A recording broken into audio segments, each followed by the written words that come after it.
ओम अज्ञानतिमिरन्धस्य ज्ञानाञ्जनशलाकया चक्षुरुन्मिलितं येन तस्मै श्रीगुरुवे नमः। श्रीचैतन्यमनोभीष्टं स्थापितं येन भूतले स्वयं रूपः कदा मह्यं ददाति स्वपदान्तिकं। वन्देऽहं श्रीगुरु श्रीयुतपदकमलं श्रीगुरून् वैष्णवांश्च श्रीरूपं सागरजातं सहगं रघुनाथान्वितं तं सजीवं साद्वैतं सावधूतं परिजनसहितं कृष्णचैतन्यदेवं श्री राधा कृष्ण पादान सहगण ललिता श्री विशाखान्वितांश्च। हे कृष्णा करुणा सिंधु दीर्घ जगतपते गोपेश गोपीकांत नमस्ते। तप्त कांचन गौरांगी ते वृंदावनेश्वरी वृषभानु सुते देवी प्रणमामि हरि प्रिये। वाञ्छाकल्पतरुभ्यश्च कृपा सिन्धुभ्य एव च पतितानां पावनेभ्यो वैष्णवेभ्यो नमो नमः। नमो विष्णुपादाय कृष्णपृष्ठाय भूतले श्रीमते भक्तिवेदांत स्वामी इति नामिने। नमस्ते सरस्वते देवे गौरवाणी प्रचारिणे निर्विशेष शून्यवादी पाश्चात्य देशतारिणे। जय श्री कृष्ण चैतन्य प्रभु नित्यानंद श्री अद्वैत गदाधर श्रीवासादि गौर भक्त वृंद। हरे कृष्ण कृष्ण हरे राम हरे कृष्ण।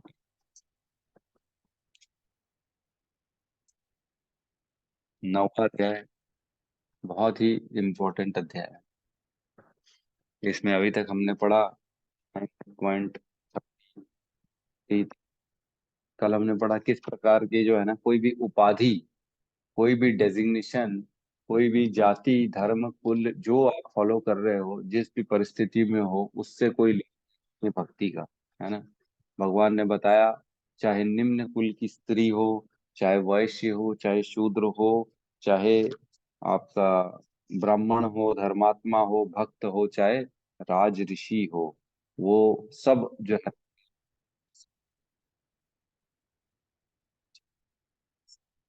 और हरे आवाज कृष्ण। नहीं आ रहा है प्रभु। आवाज क्लियर नहीं है।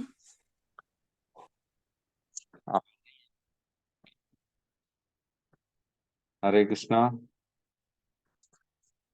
अभी आ रही है प्रभु जी। हरे अभी कृष्ण जी। अभी भी अटक रही है प्रभु जी।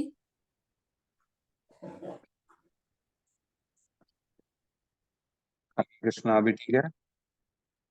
नहीं प्रभु जी, ब्रेक हो रही है वॉइस। एक सेकंड।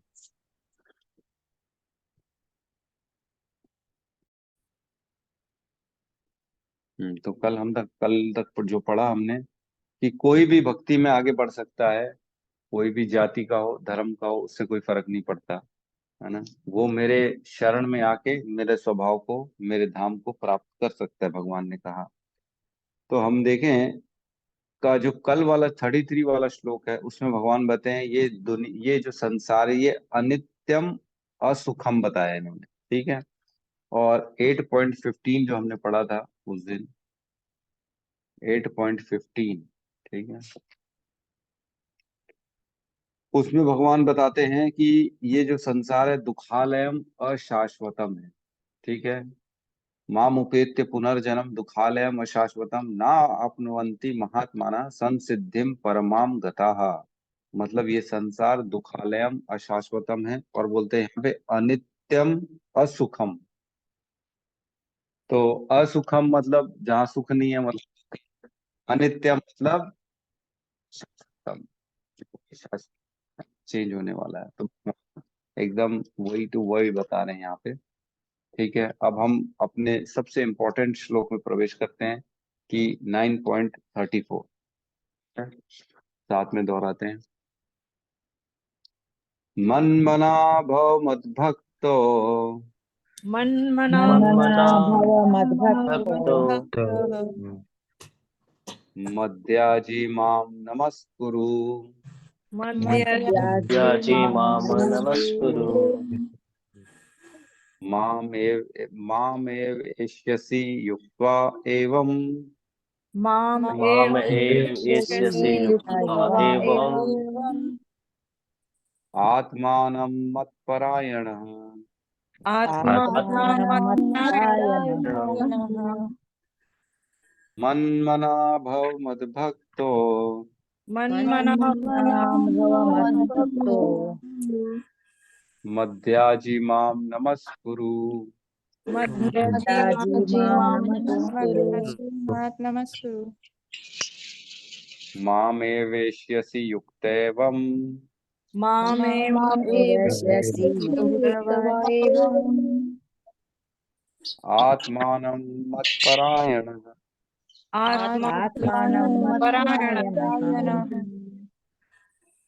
मन्मना भव मद्भक्तो मन्मना भव भव मद्भक्तो मद्भक्तो राजी मां नमस्कुरु। मद्याजी मां नमस्कुरु। नमस्कुरु। मामेवेश्यसि युक्तैवम् मामेव यशस्वी एवम् आत्मानं मत्परायणः आत्मानं मत्परायणः। अनुवाद। अपने मन को मेरे नित्य चिंतन में लगाओ, है ना। मेरे भक्त बनो, मुझे नमस्कार करो और मेरी ही पूजा करो। इस प्रकार मुझ में पूर्णतया तल्लीन होने पर तुम निश्चित रूप से मुझको प्राप्त होगे। ठीक है। तो यहाँ पे चार चीजें भगवान बता रहे हैं, है ना। सबसे पहले बता रहे हैं मन मना, है ना। मन मना मतलब सदैव मेरा चिंतन करो, मन मुझे अपना दे दो। ठीक है। मेरे चिंतन में नित्य सदैव ऑलवेज लगे रहो। भव मद भक्तो मतलब भव तो ठीक है हो, और मद भक्तो मतलब मेरे भक्त बनो, सिर्फ मेरी ही पूजा करो, है ना। ये बहुत है इम्पोर्टेंट कि भगवान खुद स्वयं अपने मुख से ये सारी चीज बता रहे हैं, है ना। तो हमको इसमें डाउट नहीं करना चाहिए कि किसी और ने बताया है, किसी मतलब दूसरे धर्म संप्रदाय वाले लोगों ने ऐसा कहा है, ऐसा कुछ नहीं। ये भगवान स्वयं कह रहे हैं अपने मुख से, अर्जुन को कह रहे हैं। ठीक है। मद भक्तो मतलब मेरे भक्त बनो। और क्या करें, मद्याजी, मद्याजी मतलब मेरा उपासक बनो, मेरी ही पूजा करो। ठीक है। सिर्फ मेरी ही पूजा करो। इसको बोलते हैं फिर आखिरी में माम नमस्कुरु, और मुझे ही नमस्कार करो। तो चार चीजें बताई भगवान ने। सबसे पहला, पहले तो मन में सिर्फ मेरा चिंतन करो। दूसरा, मेरे जो है ना भक्त बनो। और तीसरा, मेरी पूजा करो। और चौथा, मुझे ही नमस्कार करो। ये चार चीजें भगवान बता रहे। और अगर मामे वेश्यसी युक्त एवं मतलब अगर इसमें तुम पूर्ण तरह से युक्त हो जाओगे, लीन हो जाओगे, निश्चय करके यही काम करोगे, तो आत्मानम मत परायण, और मन वचन और शरीर अपने आप को, अपना मन वचन शरीर मतलब मत परायण मतलब पूरी तरह से मन वचन शरीर से इस कामों में तुम लग जाओ, तो माँ में वेशसी युक्त एवं, तो मुझको ही प्राप्त करोगे। ठीक है। तो ये चार चीजें करनी है, और किससे करनी है, मनसा वाचा कर्मणा, है ना। मद परायण का मतलब यही हुआ कि मन से, वचन से और शरीर से ये सारे काम जो है ना पूर्ण तल्लीन होके करो। बहुत इंपॉर्टेंट श्लोक है। इसमें ना कई लोग इसको ऐसे भी व्याख्या करते हैं, लेकिन जो करते हैं वो मैं बता रहा हूँ। सबसे पहले कहते हैं मन सदा मेरे चिंतन में करो।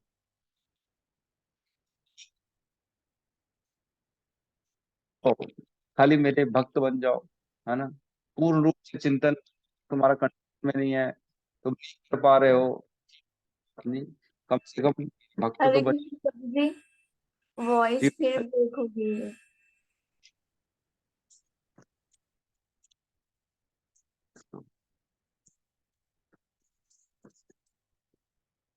नहीं आ रही माता जी।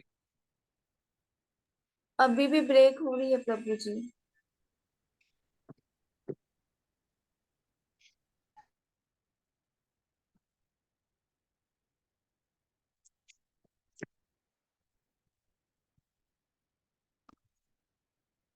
हरे कृष्णा, हरे कृष्णा, अभी क्लियर है। जी जी प्रभु जी। ठीक है। तो कहते हैं कि कुछ, मैंने बताया कि सारे नहीं, लेकिन कुछ जो है ना आचार्यों का, गुरुओं का कहना है कि इसको इस फॉर्म में भी ले सकते हो कि पहला कहते हैं भगवान कि मन मना, मुझे अपना मन दे दो। ठीक है, अगर मन नहीं दे सकते हो तो अपना भक्त बन जाओ, मद भक्तो, मेरे भक्त बन जाओ। और थर्ड कैटेगरी, अगर भक्त भी नहीं बन पा रहे हो, तुम इतने व्यस्त हो, तुम्हारे तकलीफें हैं, तो क्या करो, मद्याजी, मतलब मेरी पूजा अर्चना करो, है ना, मेरे उपासक बन जाओ। ठीक है, वो भी नहीं कर पा रहे हो तो कम से कम नमस्कार तो कर दो मेरे को। है ना, सिर्फ भगवान को नमस्कार तो कर दो। तो ऐसा व्याख्या भी कई लोग करते हैं, लेकिन ये जो है ना सबका अलग अलग दृष्टिकोण है। कोई कहता है कि नहीं, ये चारों करना है हमको भगवान के लिए, क्योंकि खेल तो सारा मन का ही है ना। मन के जीते जीत है, मन के हारे हार, है ना। अगर मन किसी ने जीत लिया है तो वो पूर्ण रूप से जीत जाएगा, और अगर मन हार चुका है तो वो कुछ नहीं कर सकता। जो संकल्प शक्ति होती है ना, उसको, हमारे को मन को उसके नीचे रखना चाहिए, संकल्प शक्ति के नीचे। जो संकल्प कर लिया है ना, उसके ऊपर मन कभी नहीं आना चाहिए। कई बार ऐसा होता है, हम संकल्प तो कर लेते हैं, फिर अरे मन नहीं मान रहा, अरे छोड़ना पड़ेगा, अरे ज्यादा हो गया, ये है वो है। तो हमारे को मन को कभी भी संकल्प शक्ति के ऊपर नहीं लाना चाहिए, क्योंकि अगर मन अगर आ जाएगा तो फिर बहुत प्रॉब्लम हो जाएगी। तो एक श्लोक खोलते हैं अपन, उसको रीड करते हैं, 18.65।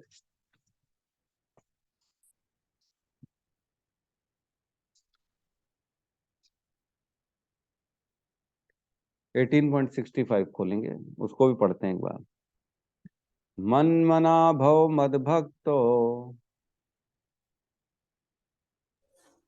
मन मद भक्तो मद्याजी माम नमस्कुरु, मध्यात्मकरो मामे वेश्यसि सत्यम ते, मामेव वैश्यसि सत्यन्ते सत्यं ते प्रतिजाने प्रियो असि में। प्रतिजाने प्रतिजाने प्रियो यो अस्मि मे।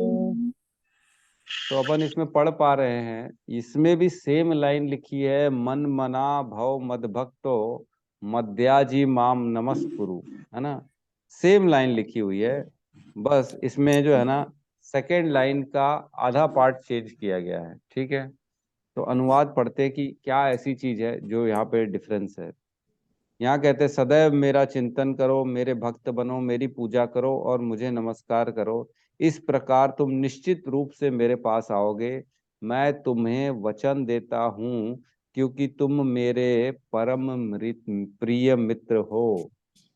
ठीक है, तो यहाँ भगवान कह रहे हैं कि मैं तुमको वचन दे रहा हूँ क्योंकि तुम मेरे प्रिय मित्र हो, अर्जुन को ये चीज बता रहे हैं। और जो 9वें अध्याय में ये भक्ति योग चल रहा था, उस समय बताते हैं कि मन मना भव मद भक्तो मद्याजी माम नमस्कुरु, माम एवेश्यसि युक्तैवम आत्मानः मत परायण। ठीक है, तो ये बहुत इंपॉर्टेंट चीज है समझने की, भगवान ने ये श्लोक को 2 बार बोला है, सेम श्लोक 2 बार बोला है। भगवान को जरूरत नहीं थी 2 बार बोलने की, लेकिन फिर भी 2 बार बोला है। और दूसरी बार जो बोला है, उस समय अर्जुन को बोलते हैं, तुम मेरे प्रिय मित्र हो, मैं तुमको वचन दे रहा हूं, तुम इसको करो।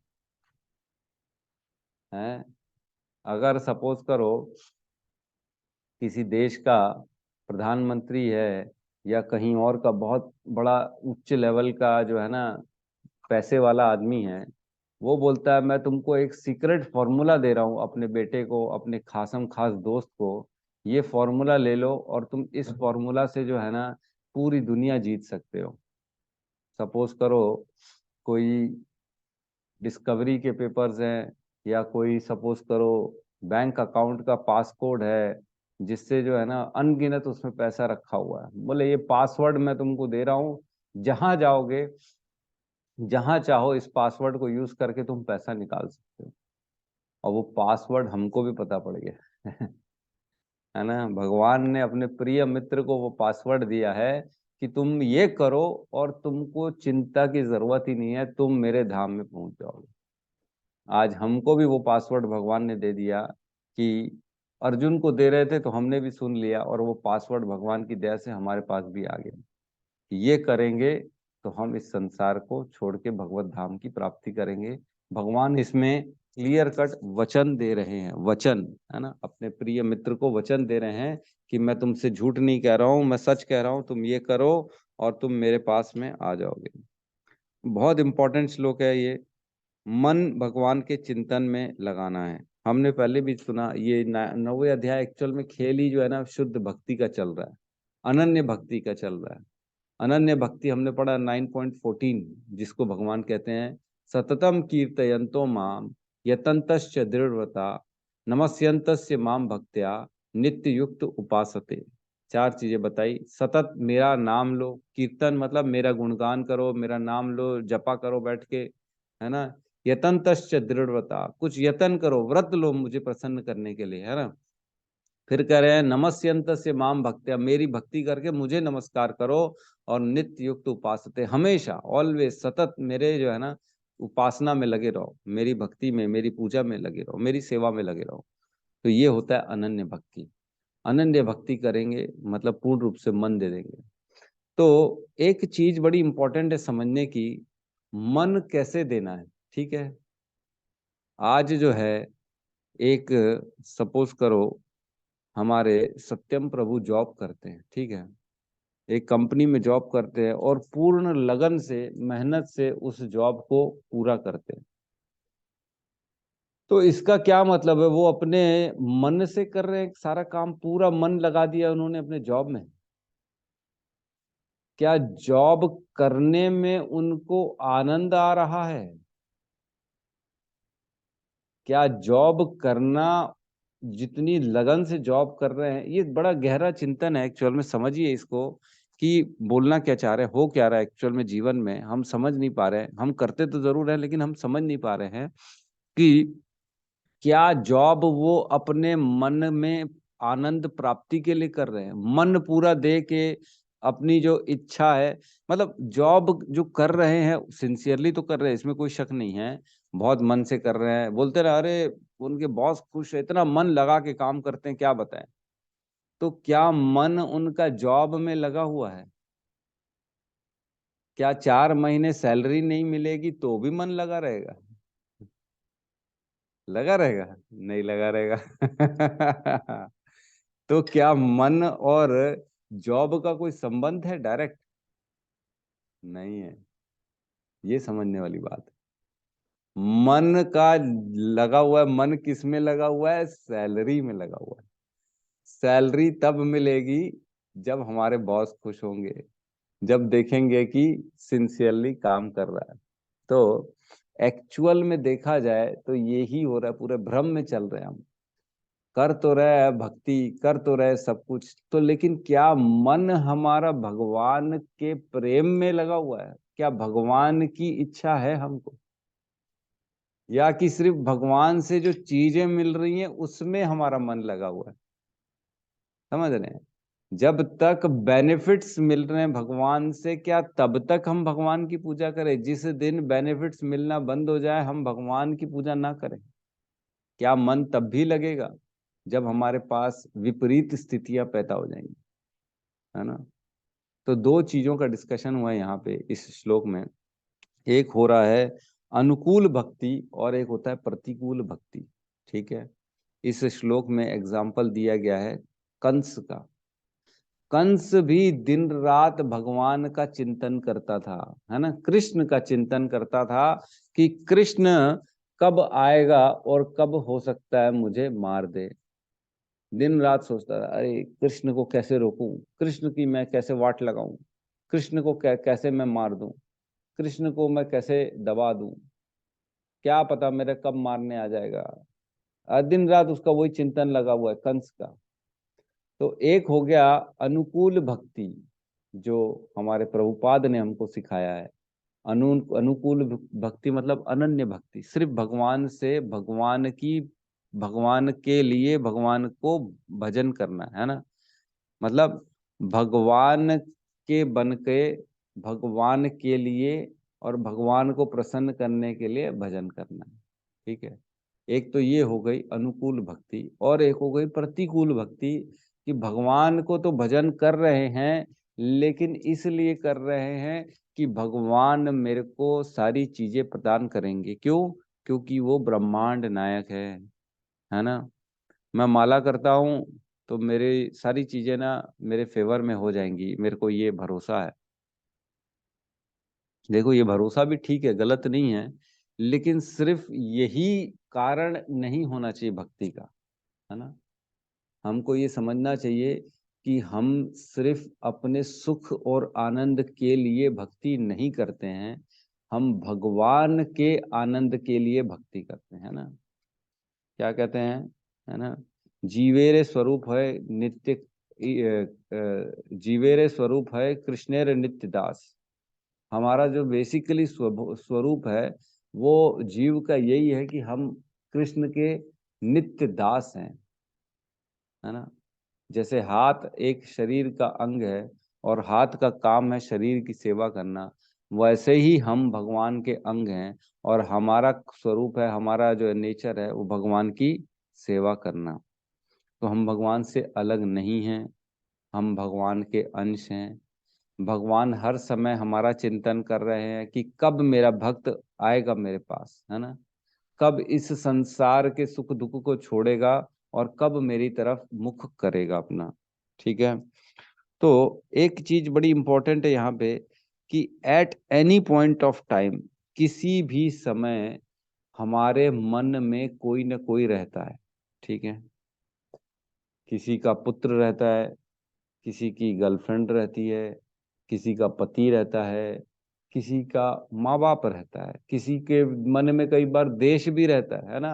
ओ क्रांतिकारी है भैया, वो तो एकदम झंडे लेके दौड़ जाता है, वो तो कुछ भी होता है।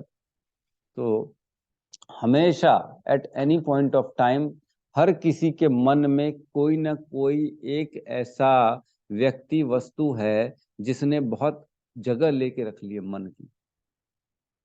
तो क्या हम वो जगह जो है वो भगवान कृष्ण को दे के रखे हैं कि नहीं रखे, ये हमको सोचना है, हमको चिंतन करना है ना।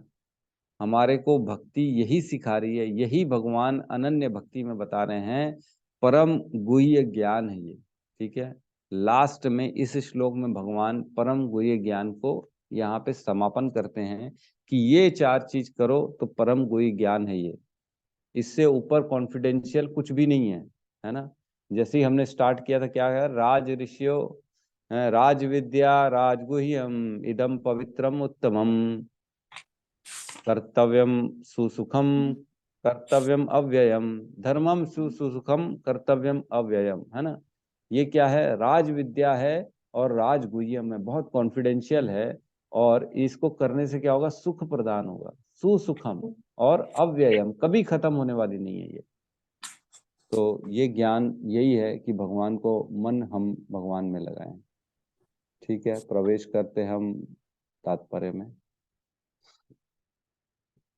तात्पर्य में ऐसा कोई बहुत ज्यादा इसमें डीपली वो नहीं है, फिर भी थोड़ा थोड़ा जो इम्पोर्टेंट है मैं पढ़ के सुना रहा हूँ, बाकी फिर आप सब स्वयं जो है ना खुद कर लीजिएगा, पढ़ लीजिएगा। तात्पर्य भाई शिल प्रभुपाद की जय। इस श्लोक में स्पष्ट इंगित है कि इस कलमशग्रस्त भौतिक जगत से छुटकारा पाने का एकमात्र साधन कृष्ण भावनामृत है। कभी कभी कपटी भाष्यकार इस स्पष्ट कथन को तोड़ मरोड़ कर बताते हैं। तो ये दूसरे भाष्यकारों के लिए है कि जो लोग इस टाइप की बात बताते हैं वो गलत सलत व्याख्या कर देते हैं और गलत सलत इसका कंक्लूजन निकाल के देते हैं। जैसे कि मैं कल सुन रहा था कि जो ये है तुम्हारा आपका क्या बोलते हैं, जो महिलाएं नहीं है जो चला रही हैं, क्या बोलते हैं, अ, कौन सी संस्थान है, ब्रह्म कुमारी प्रभु जी। Brahma Kumari, right right, Brahma Kumari. तो ब्रह्म कुमारी मैं सुना, मैं तो ज्यादा जानता नहीं, बस मैं सुना कि वो शिव जी के शायद उपासक है ना, वो शिव जी को मानते हैं शायद, ऐसा कुछ है। कृष्ण को भगवान नहीं मानते हैं, वो बोलते हैं कृष्ण जो है ना शिव जी का अंश है। ठीक है। और वो क्या, उसमें बेस क्या बताते हैं कि 10वें अध्याय में भगवान बताते हैं कि मैं जो हूं वह अपना रुद्रों में शिव हूं। ठीक है, एक श्लोक आता है जिसमें भगवान बताते हैं कि मैं रुद्रों में शिव हूं। और उसी एक श्लोक को पकड़कर वो बताते हैं कि देखो भगवान भी बोल रहे हैं मैं शिव हूं। तो मतलब शिव सबसे ऊपर हो गए, और भगवान जो है ना, ये जो श्री कृष्ण हैं वो भगवान नहीं है, शिव जी भगवान हैं। और शिव जी के कारण ही इनको ये सारा नॉलेज आया, और शिव जी की कृपा से उन्होंने भगवत गीता का ज्ञान दे सके। तो कोई कुछ भी कह ले, मतलब कहीं कोई किसी का कोई तोड़ नहीं है। आप चाहो तो एक श्लोक के बेस में बता देते हो कि भगवान जो है ना कृष्ण नहीं है और शिव हैं। तो इतने सारे ऐश्वर्य भगवान ने बताया। भगवान ने तो ये भी बताया कि मैं वो भी हूँ, क्या, शुक्राचार्य नहीं, बृहस्पति में हूँ। ठीक है, तो क्या बृहस्पति भगवान हो गए? भगवान बोलते हैं मैं अश्वों में कौन सा अश्व हूँ जो उसको मिलता है, इंद्र को, उच्च श्रवा जानो, उच्च श्रवा। तो क्या उच्च श्रवा भगवान हो गया? हिमालयों में मैं अचलों में हिमालय हूं, तो क्या हिमालय भगवान हो गया? तो अलग अलग संप्रदाय के लोग जो है ना अलग अलग व्याख्या करते भगवत गीता की, और वो लोग कुछ का कुछ निकाल देते हैं। तो वही बताया गया है कि इसमें आप जो है ना, ऐसे लोग हैं भाष्यकार जो कुछ का कुछ निकाल लेते हैं मतलब। ठीक है, और कुल मिला के यही है कि हमको भगवान की भक्ति में मन लगाना है। ठीक है, इसमें एक श्लोक का और वर्णन अपन लेते हैं, 11.54। 11.54 खोलेंगे। इसमें कहते हैं हे अर्जुन, पेज नंबर 432, इसमें कहते हैं हे अर्जुन, केवल अनन्य भक्ति द्वारा मुझे उस रूप में समझा जा सकता है जिस रूप में मैं तुम्हारे समक्ष खड़ा हूं, और इस प्रकार मेरे साक्षात दर्शन भी किए जा सकते हैं। केवल इसी विधि से तुम मेरे ज्ञान के रहस्य को पा सकते हो। तो केवल अगर भगवान को समझना है और भगवान को जानना है तो केवल उसका एक ही आधार है, अनन्य भक्ति, है ना। सिर्फ भगवान में भक्ति किस प्रकार की जाए, ये चार चीजों से मन भगवान को देना है ना। भगवान को नमस्कार करना है, भगवान के भजन करना है, भगवान की उपासना करना है। इस प्रकार हम जो है ना भगवान की भक्ति में लगेंगे। एक अपन ने श्लोक पढ़ा ही है कि भक्ति होती क्या है ना। तो भक्ति क्या होती है? अन्य अभिलाषिता शून्यम ज्ञान कर्म आदि अनावृतम अनुकूलेन कृष्ण अनुशीलनम भक्तिर उत्तम, है ना। इसी को उत्तम भक्ति कहा गया है कि सारी अभिलाषाएं खत्म हो जाए। अन्य अभिलाषिता शून्यम, है ना, जो कृष्ण को छोड़कर अभिलाषाएं उनको सबको छोड़ दो। ज्ञान कर्म आदि अनावृतम, मतलब ऐसा ज्ञान और कर्म और आदि दान तपस्या बाकी सारी भी चीजें जो होती है ना, वो अनावृतम, वो सारी चीजें ऐसी जो होनी चाहिए जो कृष्ण से दूर लेके जाए, उन सब का त्याग होना चाहिए। वो सब ज्ञान नहीं ग्रहण करना चाहिए, वो सब तपस्या नहीं करनी चाहिए, वो सब सारे दान नहीं करने चाहिए जो कृष्ण से दूर लेके जाए। और अनुकूलेन कृष्ण अनुशीलनम, कृष्ण के अनुकूल जो भी चीज हो उसको स्वीकार करें, है ना। अनुकूलेन कृष्ण अनुशीलनम भक्तिर उत्तमा, उसी को उत्तम भक्ति कहा गया। तो एक दो वर्णन आते हैं चैतन्य चरितामृत के, मैं वो सुनाता हूँ आपको।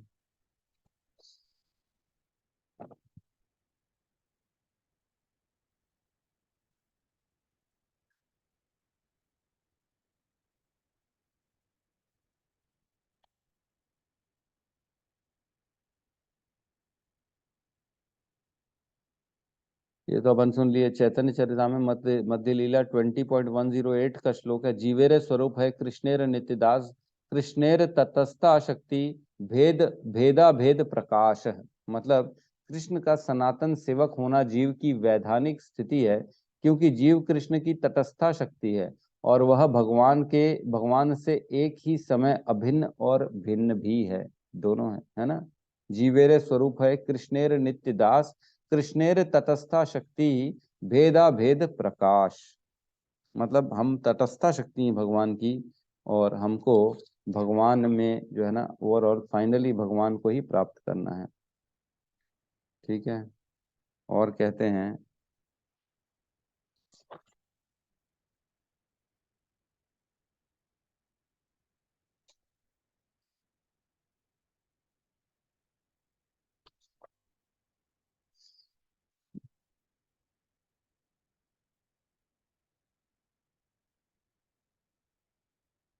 एक श्लोक आता है, इसमें नारद पंचरात्र में आता है, आराधितो यदि हरि तपसा ततत किम, न आराधितो यदि हरि तपसा ततत किम, है ना। अंतर बहिर बहिर यदि हरि तपसा ततत किम, न अंतर बहिर यदि हरि तपसा ततत किम। मतलब कि अगर आराधितो यदि हरि, अगर हरि की आराधना कर ली तो तपसा ततत किम, फिर दूसरों की तपस्या करने की जरूरत क्या है, फिर तो जरूरत ही नहीं है। और कहते हैं ना आराधितो यदि हरि तपसा ततत किम, अगर अगर तुमने हरि का पूजन नहीं किया, उनकी प्रार्थना नहीं की, उनकी भक्ति नहीं की, तो बाकी सारे तपस्याओं का क्या मतलब। ततत्सा तपसा ततत किम, बाकी कोई तपस्या का अर्थ नहीं निकलता। और बोलते हैं अंतर बाहिर यदि हरि तपसा ततत किम, अगर अंदर और बाहर तुमको चारों तरफ सिर्फ हरि हरि है, तुम्हारे को दिखते सिर्फ कृष्ण हैं, तो सारी तपस्याओं करने का मतलब क्या है, फिर तो तुम्हारी स्थिति बहुत उच्च कोटि की है, कोई जरूरत नहीं किसी और की तपस्या करने की। लेकिन कहते हैं न अंतर बाहिर यदि हरि तपसा ततत किम, अगर हरि नहीं है तुम्हारे पास, न मुख में है, न अंदर हृदय में है, कहीं नहीं है, न तुम देख रहे हो, न ग्रंथ पढ़ रहे हो, तो फिर बाकी सारी तपस्याओं का कोई मतलब ही नहीं है, व्यर्थ है सारी चीजें। तो इस प्रकार जो है ना, एक आता है और कहाँ गया वो, शुचि होए मुचि होए, हाँ, शुचि होए मुचि होए यदि कृष्ण भजे, मुचि होए शुचि होए यदि कृष्ण भजे। है ना, समझ में आ रहा है क्या। शुचि होए मुचि, शुचि मतलब जो है ना उच्च कुल वाला, जो उच्च आचरण वाला होता है। शुचि होए मुचि, मुचि मतलब कौन, मोची, जो जूता बनाता है, कॉबलर जिसको बोलते हैं, नीच योनिया बोलते हैं जिसको बोलते हैं। शुचि होए मुचि यदि कृष्ण भजे, है, यदि कृष्ण त्यजे, सॉरी भजे नहीं त्यजे, अगर कोई उच्च कुल का और अच्छे का घर परिवार का आदमी है, वो भी नीच बन जाएगा अगर कृष्ण को नहीं भजता है ना। शुचि होए मुचि यदि कृष्ण त्यजे, और कह रहे हैं मुचि होए शुचि यदि कृष्ण भजे, और मोची भी अगर उच्च कुल का माना जाएगा अगर वो भगवान की भक्ति में लगा हुआ है ना। तो इस प्रकार भगवान की भक्ति जो है ना हमको कहाँ से कहाँ तक ला देती है। तो सिर्फ कहाँ खेल है, मन का खेल है, मन लगाना है भगवान में हमारा, है ना। और श्लोक एक आता है, वर्णन करता हूँ।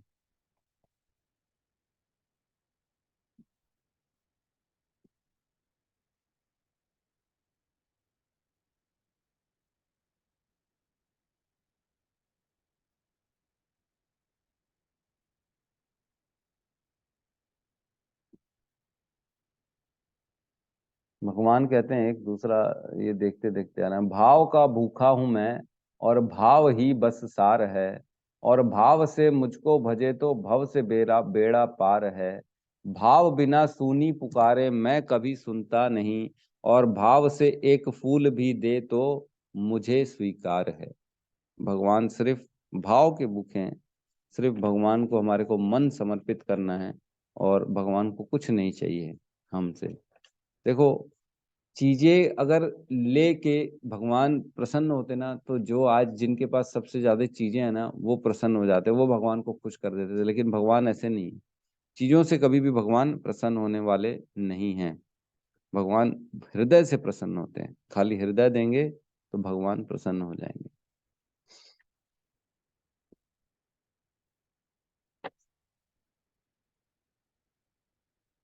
हाँ, श्लोक ही नहीं दिख रहा है, हाँ ये दिख गया। कहते हैं चैतन्य चरितमृत मध्य लीला 13.8 कहते हैं, न अहम विप्रो न च नरपतिर न अपि वैश्यो न शूद्रो न अहम वार्षि न च गृहपतिर न वनस्तो यतिर्वा। मैं ब्राह्मण नहीं हूँ, न मैं क्षत्रिय, न वैश्य, न ही शूद्र, न ही मैं ब्रह्मचारी, गृहस्थ, वानप्रस्थ या सन्यासी हूँ। मैं अपनी पहचान केवल गोपियों के पालन करता भगवान कृष्ण के चरण कमलों के सेवक के रूप में करता हूँ। वह अमृत के सागर के समान है और वह सर्व भौतिक परलौकिक आनंद का कारण है। वह सदैव तेजस्विता के साथ विद्यमान रहते हैं। कहते हैं आगे, किंतु प्रोद्यान निखिल परमानंद पूर्णामृत बधेर गोपीर भरते पद कमले और दास दास दास अनुदास, है ना। तो भगवान जो है ना तभी प्राप्त होंगे जब दासों के दास हम अपने आप को सोचेंगे। कभी भी अपने को उच्च कोटि का नहीं समझना चाहिए, अपने को नीच ही समझना चाहिए कि मैं सबसे नीचे हूँ, सबका दास हूँ, है ना।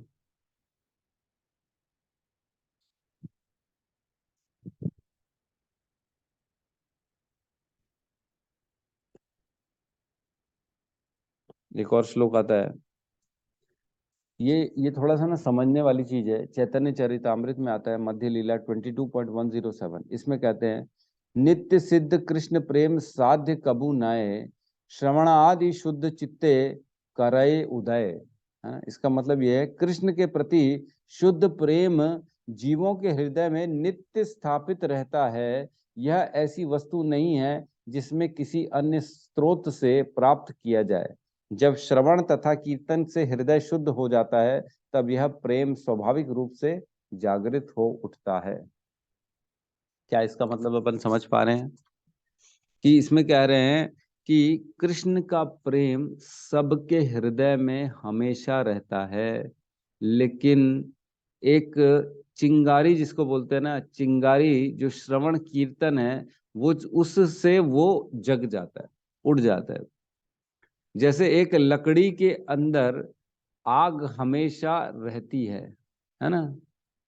एक लकड़ी जो है उसके अंदर आग हमेशा रहती है, सिर्फ देर है एक चिंगारी की। एक चिंगारी मिलेगी और वो भड़क जाएगी अंदर वाली आग, लेकिन दिखती नहीं है हमको आग लकड़ी के अंदर। क्या दिखती है लकड़ी के अंदर आग?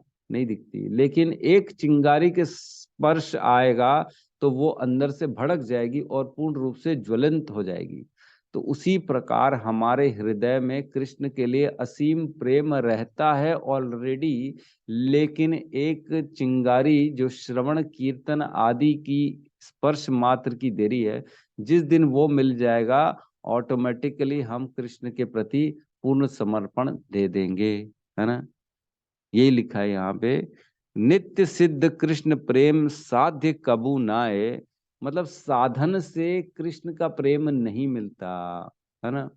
बोलेंगे हम, मैं मेहनत करूंगा, मैं ऐसा टेक्नोलॉजी ढूंढूंगा जिससे कृष्ण का प्रेम प्राप्त हो जाए, ऐसा नहीं होगा, कुछ नहीं मिलने वाला, है ना। साधन से कभी नहीं होगा। श्रवण आदि शुद्ध चित्ते करय उदय। श्रवण आदि से जो चित्त शुद्ध हो जाएगा, उससे ऑटोमेटिकली उदय हो जाएगी कृष्ण की भक्ति। तो भगवान की भक्ति जो होती है ना, सबके हृदय में रहती है, सिर्फ देर है उसको समझने की। जिस दिन हम ये समझ जाएंगे कि मैं कृष्ण का अंश हूँ, कृष्ण ने मेरे को इस संसार में भेजा है, उस दिन ऑटोमेटिकली आपके अंदर उनके लिए वो प्रेम उत्पन्न हो जाएगा, है ना। हमने अभी पढ़ा 9वें अध्याय में, भगवान कहते हैं, पिता अहम अस्य जगतो, पिता अहम अस्य जगतो, माता धाता पितामह, पवित्रम ओमकार, ओमकार वेद्यम पवित्रम ओमकार, ऋग शाम यजुर एव च, है ना। क्या क्या हूं मैं? बोलते मैं पिता हूँ, मैं इस पूरे जगत का पिता हूँ, माता हूँ, धराता हूँ, पितामह हूँ, पवित्र ओमकार भी मैं हूँ, यजुर्वेद भी मैं हूँ, ऋग्वेद भी मैं हूँ, सामवेद भी मैं हूँ, सब मैं हूँ, भगवान कहते हैं। तो जिस दिन ये हमारे को समझ में आ जाएगा, उस दिन हम ऑटोमेटिकली भगवान की भक्ति में जुड़ जाएंगे। ठीक है, तो किसी का कोई प्रश्न है तो हम ले सकते हैं।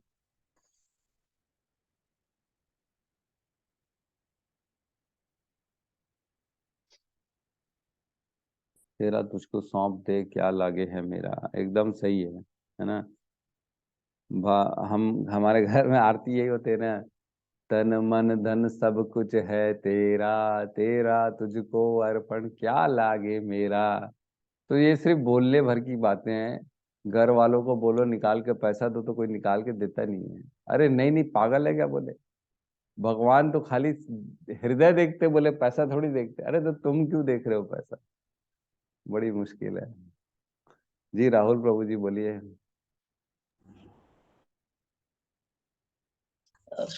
प्रभु जी, ये इस पे ऐसा क्यों लिखा कि ऐसे भास्कर ये नहीं जानते कि कृष्ण के मन तथा कृष्ण में कोई अंतर नहीं है।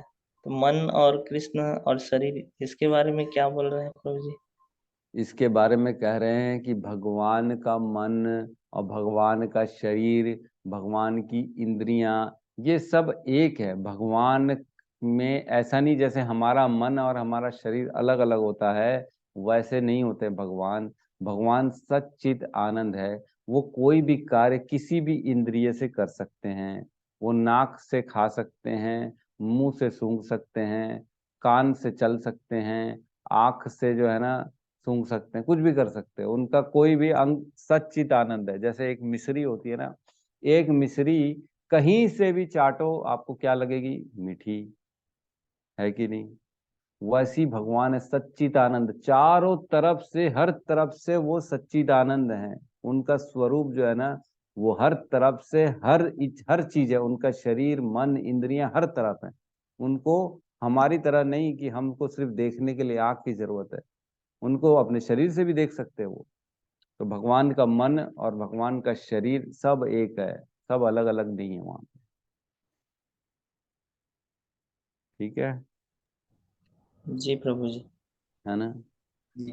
हरे हरे कृष्णा। और किसी का कोई प्रश्न है।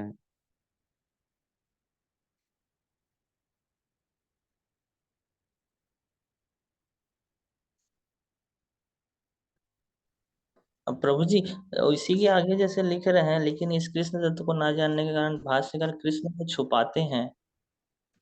इसका हम्म। मतलब छुपाते हैं मतलब कृष्ण को। कृष्ण को छुपाते हैं मतलब कृष्ण को भगवान के रूप में आने नहीं देते सामने। वो बोलते हैं कृष्ण भगवान नहीं है, कृष्ण ईश्वर नहीं है। भाष्यकार जैसे अभी हमने चर्चा की कि वो ब्रह्म कुमारी वाले जो है वो कृष्ण को भगवान नहीं मानते हैं। वो ये बोलते हैं कि कृष्ण तो सिर्फ जो है ना एक जीव है। भगवान के हिसाब से भगवान का देव समझ लो, या भगवान की कृपा हुई है उनके ऊपर। किसकी? शिव जी की कृपा हुई है, तब जाके उन्होंने ये ज्ञान दिया है अपने भक्तों को। क्यों? क्योंकि शिव जी उनके हृदय में रहते हैं और शिव जी की कृपा से उन्होंने ये ज्ञान दे पाए हैं। तो भाष्यकार जो है ना अलग अलग अपनी अपनी सोच और तर्क के अनुसार कुछ भी, मैंने आपको बताया वो श्लोक भी निकाल के दिखाया जिसमें कहते हैं रुद्राणाम शिव अस्मि शंकरो अस्मि। है ना, शिव भगवान अभी इसमें 10वें अध्याय में कहते हैं रुद्रों में मैं शंकर हूँ, शिव हूँ। तो जब कृष्ण कह रहे हैं कि मैं शिव हूँ, तो इसका मतलब ये नहीं है कि वो शिव के अंश हैं। इसका मतलब ये है कि शिव उनके अंश हैं। है ना। तो भाष्यकार लोग बोलते हैं नहीं नहीं ऐसा नहीं, वैसा है। शिव जी सुप्रीम है। कोई कुछ कहता है, कोई कुछ कहता है, कोई कहता है ब्रह्म सबसे ऊपर है, कोई कहता है अल्लाह सबसे ऊपर है, कोई कहता है जीसस सबसे ऊपर है। तो कृष्ण कहाँ है फिर? वो कोई अपने अपने तर्क दे के अपने अपने हिसाब से कुछ भी तोड़ मरोड़ के ज्ञान प्रस्तुत करते हैं और बोलते हैं ऐसा है। तो हमको उस सब चीजों का खंडन करना चाहिए। क्यों? क्योंकि हम पूर्ण रूप से भगवत गीता पढ़ रहे हैं, ना कि आंशिक रूप से। क्या आप आधी अधूरी पढ़ रहे हो? आप पूरी पढ़ रहे हो कि नहीं पढ़ रहे हो? हर चीज का पूरा अंदर अंदर तक जाके इम्पोर्टेंस, उसका अर्थ समझ पा रहे हो कि नहीं समझ पा रहे हो? तो जब सब कुछ समझ पा रहे हो तो आपको क्यों कोई बहकाएगा? ये तो उनको बहकाएगा जो नहीं पढ़ रहे हैं, जिनको समझ नहीं आ रहा। वो उनकी बातों में आ जाएंगे, अरे अरे हाँ एकदम सही बोला, ऐसा ऐसा तो लिखा है भगवत गीता में, एक श्लोक मैंने पढ़ा है ऐसा लिखा है। तो एक श्लोक पढ़ोगे तो उनकी बातों में आ जाओगे। सारे श्लोक पढ़ोगे तब समझ में आएगा कि भगवान क्या है। क्योंकि भगवान कहते हैं ना 7.7 में कहते हैं ना, मत परतरम न किंचित सस्ती धनंजय, मई सर्वम इदम प्रोक्तम सूत्रेण मणिगणा इव। मुझसे ऊपर कोई है ही नहीं धनंजय। मत परतरम न किश्चित न अन्य किश्चित अस्ति धनंजय। मेरे से ऊपर कोई भी नहीं है। तो ये समझना बहुत जरूरी है। जो पढ़ेगा नहीं वो नहीं समझ पाएगा। अगर कोई पूछे इस्कॉन हमें क्या सिखाता है, इस्कॉन का मतलब, तो क्या है? इस्कॉन का मतलब तो हम यह श्लोक बता सकते हैं ना प्रभु जी? यस, बिल्कुल बता सकते हो। सत्य पे सत्ता, सबसे बड़ी सत्ता। हमने बहुत बार इस श्लोक को याद किया है और आप सबको भी रिवीजन कराया है, आप सबको भी याद होना चाहिए। तो आप ये सब श्लोक बता सकते हो कि ये श्लोक आप किसी को भी कोट कर दो, जो बोलता है कृष्ण भगवान नहीं है तो बोलना ये ऐसा क्यों बोला है फिर? मत परतरम न किश्चित अस्ति धनंजय, ऐसे क्यों बोला है फिर भगवान कृष्ण ने कि मेरे से बढ़कर कोई भी नहीं है? आप खंडन करो इसका, बताओ, तो आपको रिजल्ट मिलेगा। आपसे जवाब नहीं दे पाएगा वो, क्योंकि पढ़ते नहीं है ना लोग, किसी को मालूम ही नहीं है। चार श्लोक और बता देना उसको, भगवान फिर ऐसे क्यों बोल रहे हैं कि सर्व धर्मान परित्यज्य मामेकम शरणम व्रज अहम त्वं सर्व पापे विमोक्षयिष्यामि मा शुचः। 18.66, ऐसा क्यों कहा भगवान ने? और भगवान ने ऐसे क्यों कहा? कामस्तैतु कामस्तैते अपृत ज्ञाना प्रपद्यन्ते अन्य देवता। ऐसे क्यों कहा कि काम की इच्छा के कारण सारे लोग देवी देवताओं की पूजा करते हैं? क्यों कहा भगवान ने ऐसा? काम, अपनी इच्छा पूर्ति के लिए देवी देवताओं की पूजा करते हैं। सब चीज पूछोगे तो आपको जवाब मिलेगा फिर धीरे धीरे। ठीक है। प्रभु, कई लोग तो शास्त्र वेद शास्त्र को मानते ही नहीं है, सब कोई लिख दिया है ऐसा टाइप का रहता है उनका रिएक्शन, किसी को बोलोगे भी तो। अब देखो, कोई अगर सुबह को सुबह नहीं बोलेगा, शाम बोलेगा, तो हम उसका तो कोई खंडन नहीं कर सकते।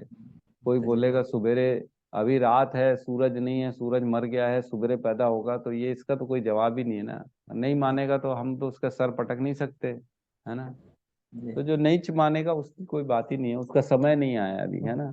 क्या है उसका, कहते हैं ना भगवान, है ना, क्या कहते हैं कि जिनके पाप खत्म हो चुके हैं, पुण्यों का अदय हो चुका है, तेषाम ते अंतगतम पापम जनानाम पुण्य कर्मणा ते द्वंद्व मोह निर्मुक्ता भजते माम दृढ़वता। जिनके पापों का अंत हो चुका है, पुण्यों का अदय उदय हो चुका है, वो ही मेरी भक्ति करते हैं दृढ़ता से, वही मेरे को समझ पाते हैं, और कोई नहीं समझ पाता है।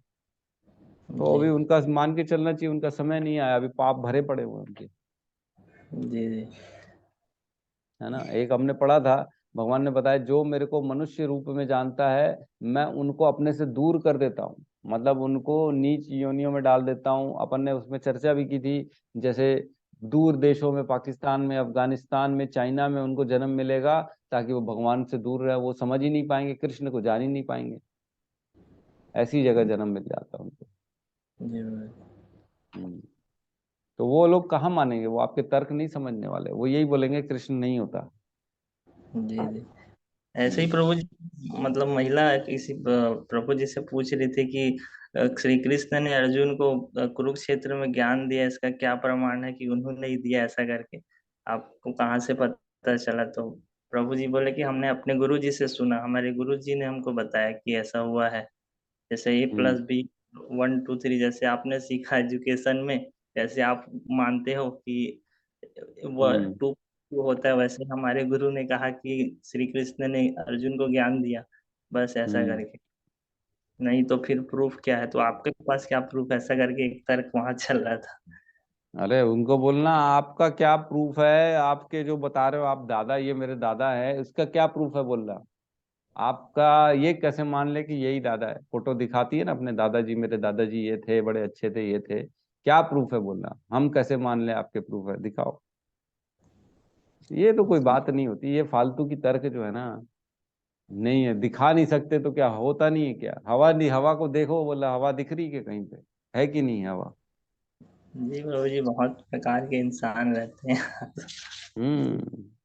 ऐसे लोगों से ना बहस करने का कोई मतलब ही नहीं है, इनको तो छोड़ देना चाहिए, दिमाग नहीं लगाना चाहिए इनके साथ। जी जी प्रभु जी। हम्म।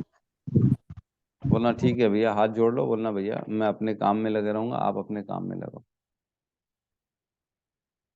तो एक ना सजेशन आया हुआ था कि एक सिर्फ क्वेश्चन आंसर्स की क्लास रखी जाए हफ्ते में एक दिन की, जिसको कोई डाउट हो, प्रश्न हो, तो उसके लिए हम हर हफ्ते, कभी किसी हफ्ते मैं रहूंगा, किसी हफ्ते हमारे प्रभु हिज ग्रेस तमाल कृष्ण प्रभु रहेंगे, कभी कोई और अगर सीनियर आ सके तो उनको बुला लेंगे।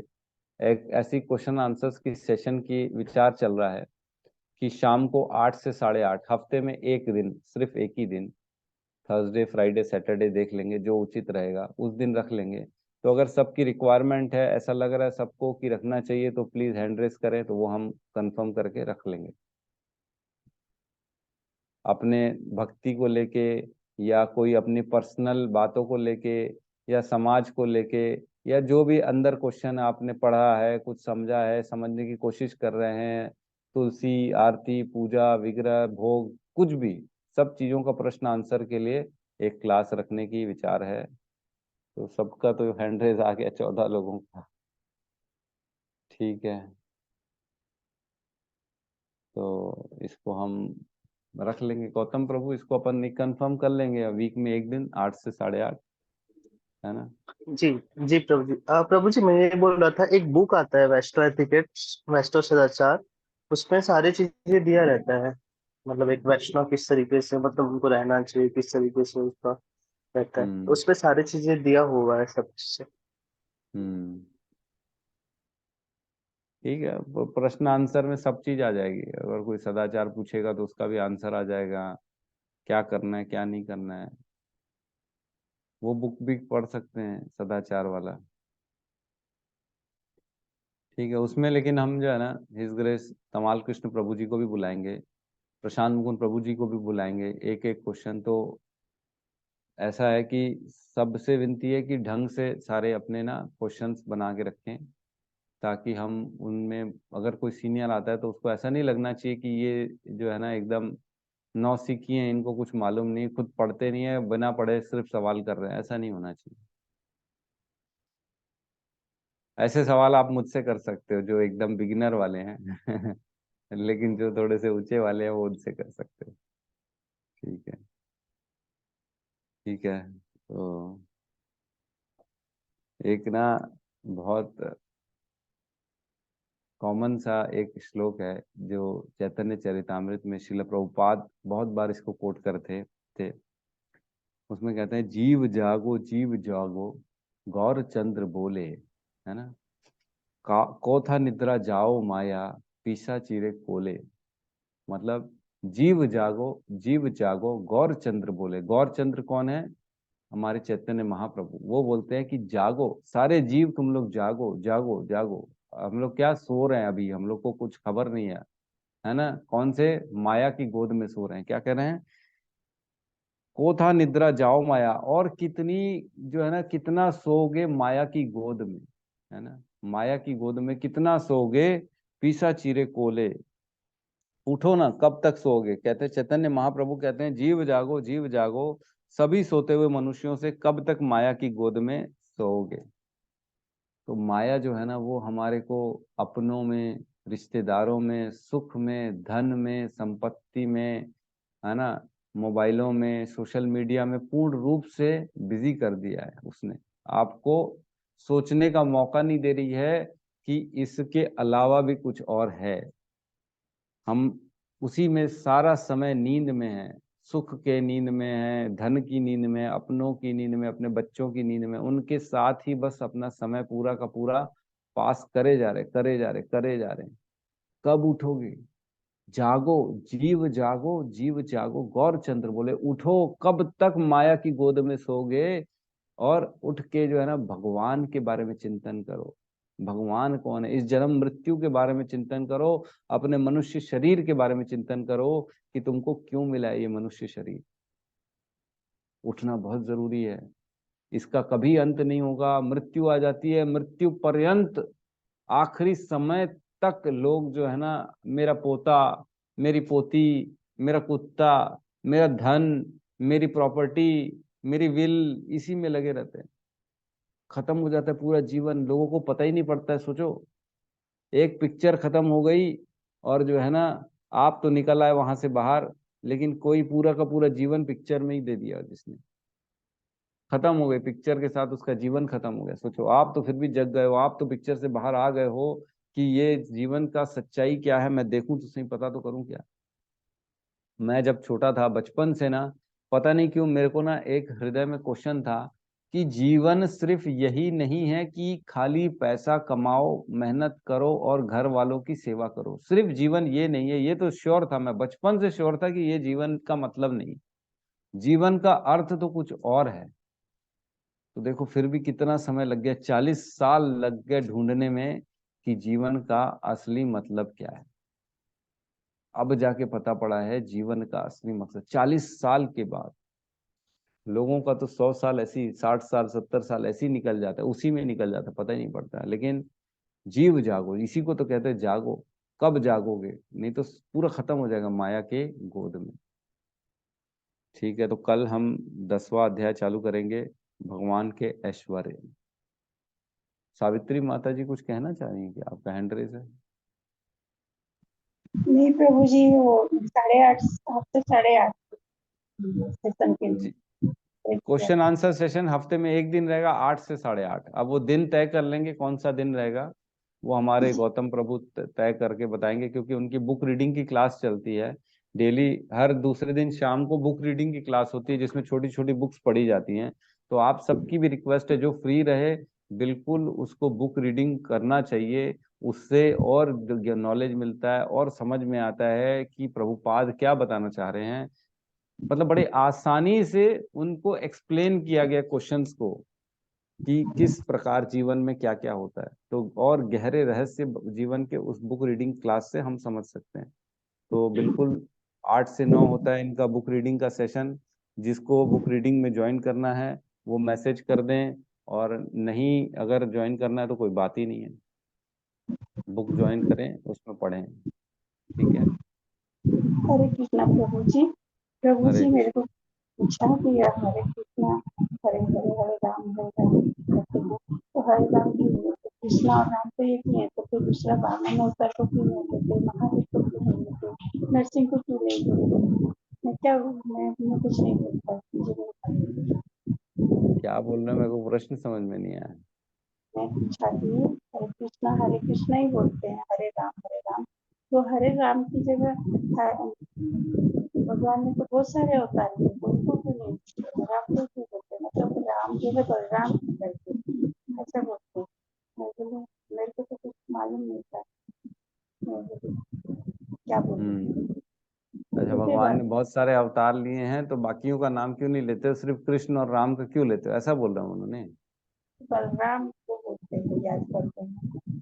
हरे कृष्ण जो है कृष्ण भगवान है, वो हरे राम जो है बलराम है। मैं बोला नहीं, पता नहीं नहीं, नहीं। ऐसा नहीं है। हरे कृष्ण का मतलब है राधा, हरे मतलब राधा रानी, और कृष्ण। और जब वही हरे राम के साथ जुड़ जाता है तो हरे का मतलब हो जाता है सीता, और राम का मतलब राम हो जाता है, ऐसा। हरे का मतलब उनकी शक्ति, कृष्ण की शक्ति राधा रानी, और हरे राम के साथ हरे का मतलब हो जाएगा उनकी शक्ति सीता माता, ऐसा। उन्होंने हरे लक्ष्मी नारायण क्यों नहीं बोलते? आप बताइए क्या बोलते? मैं अरे तो बोली उनको बोलना ऐसी थोड़ी, ये सब एक एक सेंटेंस में इसका आंसर थोड़ी मिलेगा, आपको बैठना पड़ेगा, उसको समझाना पड़ेगा, हरे क्यों, राम क्यों, कृष्ण क्यों। अब जो है ना, आपको श्लोक में बताता हूँ। एक श्लोक में आता है कि 1000 विष्णु का जो नाम है ना, सहस्त्र है विष्णु नाम जो होता है ना, 1000 नाम विष्णु के बोलते हैं, उसको बोलने से बहुत बड़ा सुख मिलता है, पदवी मिलती है, ये मिलता है वो मिलता है। तो वो जो है ना, सहस्त्र नाम के तुल्य है एक राम का नाम। ठीक है, एक श्लोक आता है, मैं आपको बता रहा हूँ। वो मेरे ख्याल से पद्म पुराण का श्लोक है, जिसमें कहते हैं राम रमेति रामे, रामे मनोरमे, सहस्त्र नाम ततुल्यम राम नाम वरानने। मतलब रामचंद्र का नाम जो है ना, 1000 विष्णु के नामों के बराबर है। और एक और श्लोक आता है जिसमें वो कहते हैं 3 राम का नाम एक कृष्ण के बराबर है। मतलब एक कृष्ण नाम लिया मतलब 3 राम का नाम का पुण्य मिल गया, और एक राम का नाम लिया तो मतलब 1000 विष्णु के नामों का पुण्य मिल गया। तो आप 1000 विष्णु का नाम अलग अलग लेके पुण्य लेना चाहते हो, कि राम का नाम लेके एक बार में सारे पुण्य लेना चाहते हो, आपके ऊपर है। बोलना आप नरसिंह भी लो, आप वामन भी लो, कोई भी नाम लो, पुण्य तो मिलेगा ही मिलेगा। लेकिन क्या गंगा स्नान करके आने में जो उसका जो है ना पापों से मुक्ति मिलती है, वो घर बैठे बैठे एक गंगा का छींटा डालने से मिल जाएगा क्या? नहीं मिलेगा, जाना पड़ेगा, आपको स्नान करना पड़ेगा, आपको पूर्ण रूप से उसके अंदर एक डुबकी लगानी पड़ेगी। तब आपको जो पुण्य मिलेगा वो एक छींटा डालने से नहीं मिलेगा। उसी प्रकार राम का नाम लेने से जो पुण्य मिलेगा वो 1000 विष्णु के नामों को लेने का बराबर एक राम का नाम। ठीक है। तो उनका कहना था कि राम नहीं करते हैं, जो कृष्ण और बलराम को ही राम बोलते। मैं बोला भैया मैं तो बस इतना दिमाग नहीं है मेरे पास, भगवान का नाम सुनते ही बस हो गया। यार, ऐसे तो लोग बहुत मिलते हैं, अलग अलग तर्क देते हैं, ये सब का कोई उनमें ज्यादा उलझने, समझने का इच्छुक है तो हम उसको समझाएंगे, लेकिन बहस करने का इच्छुक है तो कोई मतलब नहीं, उसको छोड़ देना चाहिए। धन्यवाद प्रभु जी, धन्यवाद पड़ा। मेरे को भी धन्यवाद। बहन जैसे बोल रहा है आपको थोड़ा, मैं बोला कि मैं चुप रहती हूँ, बोली मेरे को इतना जानकारी नहीं है तो बच के क्या करूँगी। छोड़ दो माता जी, कोई जरूरत ही नहीं ज्यादा सुनने की, समझने की। जितना, क्या बोलते हैं, एक इंग्लिश में कहावत है ना, two cook spoil the food. अगर दो एक साथ जो है ना कुक मिल जाएंगे खाना बनाने के लिए, तो वो खाने का बंटाधार कर देंगे, खाना बना ही नहीं पाएंगे। एक ही आदमी खाना बनाएगा और अच्छा से बना देगा। तो जितने ज्यादा अगर उसमें हम कुक डालते जाएंगे, खाना बर्बाद हो जाएगा। वैसे ही है, जितने ज्यादा लोगों की सुनते जाएंगे, हम अपनी भक्ति का सर्वनाश कर देंगे। एक को पकड़ो, एक को फाइनल करो, उसी को फॉलो करो, जो बोलता है उसी को मानो, सुनो सबकी, करो एक की, मन की नहीं, एक की। मन तो कराएगा ही नहीं कभी। ठीक है। हरे कृष्णा। ठीक है, तो यहाँ पे क्लास को क्लोज करते हैं हम। बहुत बहुत धन्यवाद सब लोगों का, और हरे कृष्ण महामंत्र का जाप कर लेते हैं। हरे कृष्णा हरे कृष्णा हरे कृष्णा हरे कृष्णा कृष्णा कृष्णा हरे हरे, हरे राम राम राम हरे हरे। सभी भक्त वृंद की जय। जगत गुरु शील प्रभुपाद की जय। हरि हरि बोल। हरि बोल। हरि बोल।